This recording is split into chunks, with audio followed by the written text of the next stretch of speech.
Bonjour, Charles-Hugues Louis-Philippe Radin de la Pingrerie. Eh bien, nous confinons toujours dans notre domaine en Sologne à Gerbières-sur-Tes-Pompes. Et durant ces journées de confinement, il m'est venu quelques réflexions que je voudrais vous soumettre sous la forme de questions. Savez-vous dans quelle commune de France il y a le plus de pauvres? Ting, ting. Eh bien, c'est dans notre belle capitale, à Paris.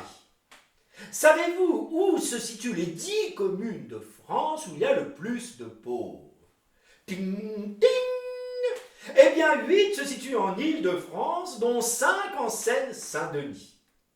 Savez-vous où se situent les 20 communes de France où il y a le plus de pauvres? Ting, ting. Eh bien, 13 se situent en Île-de-France, mais surtout, elles sont toutes dans les régions qui ont été le plus touchées par le coronavirus et là où il y a eu le plus de décès. Je me suis donc posé la question suivante, y aurait-il une corrélation entre le nombre de morts et le nombre de pauvres? Le nombre de pauvres et le nombre de cas de coronavirus? Serait-ce dû à cette habitude très bizarre qu'ont les pauvres de vivre avec leurs familles nombreuses, toute leur marmaille, dans de petits logements souvent exigus et insalubres? Tandis que nous, les riches, avec Marie-Albertine, dans notre domaine en Sologne, nous nous esbaudissons dans un château de 800 mètres carrés, avec nos 4 gens de maison, donc nous sommes 6 dans 800 mètres carrés. C'est tout de même mieux que 800 dans 6 mètres carrés.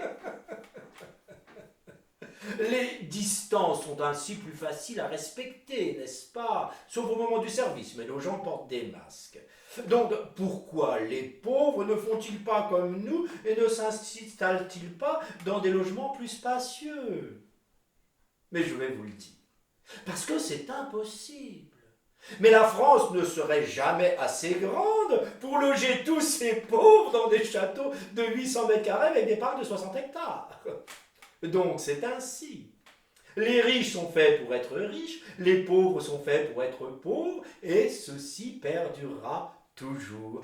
Grâce à vous aussi, le peuple, le tiers-état, la plèbe, la valtaille, la piétaille, car vous votez toujours pour ceux qui défendent et accroissent sans cesse nos intérêts. Et pour ça, nous vous remercions. Merci, merci, et surtout, continuez à voter ainsi. Marie-Albertine, une petite coupe de champagne? Avec joie! Bye bye les pauvres!